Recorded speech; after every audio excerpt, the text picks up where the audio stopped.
असम मिजोरम सीमा विवाद को लेकर प्रतिक्रियाएं लगातार सामने आ रही हैं। इस बीच मिजोरम विश्वविद्यालय के प्रोफेसर जयदांगल का आरोप है कि इन दोनों राज्यों के बीच अवैध बांग्लादेशी नागरिकों की वजह से परेशानियां खड़ी हुई हैं।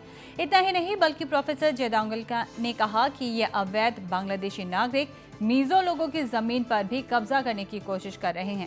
साथ ही उन्होंने असम वन विभाग और पुलिस विभाग को भी इस तरह की परिस्थिति के लिए जिम्मेदार ठहराया। प्रोफेसर ने आगे कहा कि इस तरह का जमीनी विवाद आज इसलिए खड़ा हो रहा है क्योंकि पूर्वजों ने सीमा रेखा के तथ्यों को तवज्जो नहीं दिया।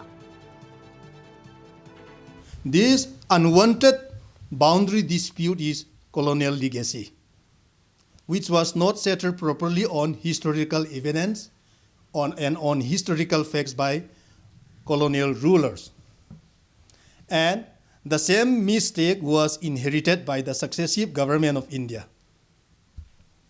So, the present tension in the border is not between Assamese and Mizo people. In fact, it is not between Assam government and Mizoram government. But problem has been created and tension has been built up by some illegal Bangladeshi immigrants who are hungry after land, who try to occupy the land of the Mizo people.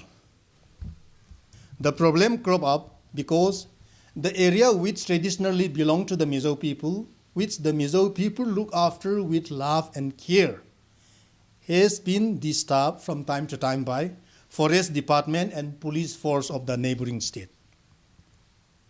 Then, these forest department and police force of the neighboring state, they utilize illegal Bangladeshi immigrants who are hungry after land to occupy these traditional Mizo land. So that is a fact.